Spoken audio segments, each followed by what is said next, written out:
Hello दोस्तों। पिछले video में हमने पॉलिटिकल के चैप्टर 5 मतलब समकालीन दक्षिण एशिया के बारे में जाना था। अब हम इस वीडियो में हम इसके एमसीक्यू सॉल्व करेंगे। तो आइए शुरू करते हैं। तो गाइस, जो सबसे पहला जो क्वेश्चन है वह भारत ने दूसरा परमाणु परीक्षण कब किया। मैं आपको बताना चाहता हूँ कि जो पहला परमाणु परीक्षण किया था वो 1974 में किया था और जो दूसरा किया था वो 1998 में किया था। ये दोनों ही पोखरण में किए थे और पोखरण कहाँ पड़ता है? राजस्थान में पड़ता है। तो इसका राइट आंसर थर्ड है। सेकंड क्वेश्चन है कि दक्षिण एशिया का कौन सा देश चारों तरफ भूमि से घिरा है। तो दक्षिण एशिया का एक तो नेपाल और एक भूटान, ये दोनों ही चारों तरफ से भूमि से घिरे हुए हैं। तो इसलिए इसका आंसर थर्ड होगा, मतलब दोनों होंगे। अगला देखते हैं। अगला क्वेश्चन है कि दक्षिण एशिया का कौन सा देश ने सबसे पहले उदारीकरण की नीति अपनाई। तो उदारीकरण की नीति जो सबसे पहले अपनाई थी वो श्रीलंका ने अपनाई थी और इस लिस्ट का राइट आंसर सेकंड है। मुझे उम्मीद है आप उदारीकरण के बारे में जानते होंगे। अगला क्वेश्चन है किन देश में सैनिक और लोकतांत्रिक शासन रहा। तो देखो, पाकिस्तान और बांग्लादेश, जब बांग्लादेश 1971 बना तो उसके बाद वहाँ पे लोकतंत्र भी रहा और सैनिक शासन भी रहा। तो इस लिस्ट का राइट आंसर दोनों होगा, अर्थात थर्ड होगा। अगला है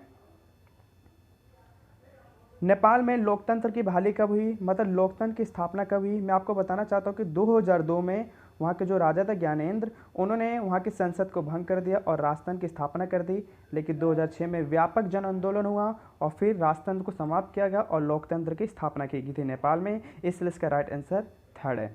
अगला है मालदीव कब गणतंत्र बना। तो वो मालदीव एक राजतंत्र था, लेकिन 1968 में वहाँ पे, उससे पहले राजतंत्र था और 1968 में वहाँ पे गणतंत्र की स्थापना की गई और इस लिस्ट का राइट आंसर थर्ड है। अगला देखते हैं। अगला है पश्चिमी पाकिस्तान अब किस नाम से जाना जाता है। आज़ादी के समय पाकिस्तान के दो भाग थे, एक पश्चिमी पाकिस्तान और एक पूर्वी पाकिस्तान। पश्चिमी पाकिस्तान को आज पाकिस्तान के नाम से जाना जाता है और पूर्वी पाकिस्तान को आज बांग्लादेश के नाम से जाना जाता है। तो पश्चिमी पाकिस्तान का राइट आंसर होगा फर्स्ट, मतलब पाकिस्तान। अगला शेख मुजीबुर रहमान किस पार्टी से संबंधित है। शेख मुजीबुर रहमान ने बांग्लादेश को आज़ाद करवाने के लिए महत्वपूर्ण भूमिका निभाई थी। इनकी पार्टी का नाम था अवामी लीग। तो इसलिए इसका राइट आंसर थर्ड है। अगला है बांग्लादेश पाकिस्तान का अंग कब तक रहा। देखो, जो बांग्लादेश है वो पाकिस्तान का अंग 1971 तक रहा, क्योंकि 71 में भारत पाकिस्तान युद्ध हुआ जिसमें भारत जीत गया और भारत ने बांग्लादेश को आज़ाद करवा दिया। इसलिए इसका राइट आंसर सेकेंड। अगला है कि भारत ने अपनी शांति सेना को कब श्रीलंका से वापस बुलाया। देखो, श्रीलंका में जाति संघर्ष था सिंगली और तमिल लोगों के बीच, उसमें शांति करवाने के लिए राजीव गांधी ने 1987 में अपनी सेना वहाँ भेजी और बिना लक्ष्य की प्राप्ति हुए 1989 में वापस बुला ली। इसलिए इसका राइट आंसर थर्ड है। अगला देखते हैं। अगला बांग्लादेश और भारत के बीच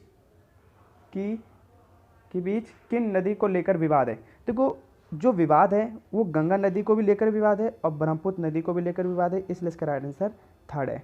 अगला है सार्क का मुख्यालय कहाँ है। सार्क आपको पता है, ये जो इसकी स्थापना 1985 में की गई थी।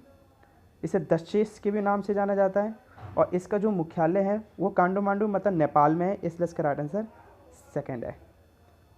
अगला साफ्टा। देखो, साफ्टा दक्षेश की स्थापना 1985 में ही और 2004 में एक बैठक हुई। इसमें साफ्टा नामक मतलब south Asia free trade area पर हस्ताक्षर हुए और वो जो सम्मेलन था दक्षेश का वो 12वां सम्मेलन था। इसलिए इसका राइट आंसर सेकेंड है। अगला देखते हैं। शिमला समझौता कब हुआ। जब 1971 में भारत पाकिस्तान के बीच युद्ध हुआ तो उसमें युद्ध में भारत जीत गया और फिर भविष्य में युद्ध ना हो तो उनके बीच में समझौता हुआ जिसे शिमला समझौता के नाम से जाना जाता है। ये जुलाई 1972 मतलब 1972 में हुआ। इसलिए राइट आंसर का थर्ड है। अगला है गंगा जल बंटवारे पर हस्ताक्षर किस देश के बीच हुए। 1996 में गंगा नदी जल के बंटवारे को लेकर बांग्लादेश और भारत के बीच में एक समझौता हुआ, जिसे फरक्का जल समझौता या फरक्का बांध समझौता कहते हैं। इसलिए इसका राइट आंसर सेकंड है। अगला है, साफ्टा के माध्यम से कितना प्रतिशत सीमा शुल्क घटाया गया। देखो, जो साफ्टा है 2004 में इस पर हस्ताक्षर हुए, और जो दक्षिण में जितने सदस्य थे उनके बीच में व्यापार में लगने वाले जो शुल्क थे, कस्टम थी, उसमें 20% की कमी का प्रस्ताव रखा गया था। जो टैक्स था वो 20% कम लगेगा, मतलब शुल्क। इसलिए इसका आंसर सेकेंड है। अगला, कारगिल संघर्ष कब हुआ। कारगिल संघर्ष देखो 1999 में हुआ, जिस समय भारत के जो प्रधानमंत्री थे वो अटल बिहारी वाजपेयी थे, और ये लाहौर बस यात्रा के बाद हुई थी, और इसलिए इसका राइट आंसर थर्ड है। अगला है, भारतीय प्रधानमंत्री अटल बिहारी वाजपेयी के द्वारा लाहौर बस यात्रा कब आरंभ की गई। देखो, भारत पाकिस्तान के बीच संबंध सुधारने के लिए अटल बिहारी वाजपेयी ने कदम उठाया था, और उन्होंने लाहौर बस यात्रा शुरू की थी फरवरी 1999 में। इसलिए इसका राइट आंसर सेकंड है। अगला, शिमला समझौता की विशेषता क्या है। देखो, जब शिमला समझौता हुआ इंदिरा गांधी और जुल्फिकार अली भुट्टो के बीच, मतलब 1971 के युद्ध के बाद, तो इसमें क्या क्या समझौते हुए। पहला था, एक दूसरे की सीमा का सम्मान करना, बिल्कुल सही है। आंतरिक मामलों का समाधान आपसी सहयोग से करना, ये भी सही है। बांग्लादेश की स्वतंत्रता को स्वीकार करना, मतलब पाकिस्तान था वो बांग्लादेश की स्वतंत्रता को स्वीकार करेगा, हाँ ये भी सही है। तो इसलिए इसका आंसर सारे हैं उपरोक्त सभी, फोर्थ है। अगला है, भारतीय संविधान की धारा 370 किस राज्य से संबंधी है। मैं आपको बताना चाहता हूँ ये जम्मू कश्मीर से संबंधी है, लेकिन अगस्त 2019 को माननीय हमारे प्रधानमंत्री जी ने ये धारा 370 को ख़त्म कर दिया।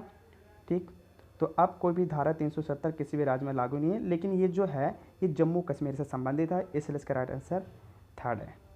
आई होप आपको ये वीडियो समझ आएगी। इस वीडियो में इतना ही, अब हम आगे चर्चा करेंगे। वीडियो देखने के लिए धन्यवाद।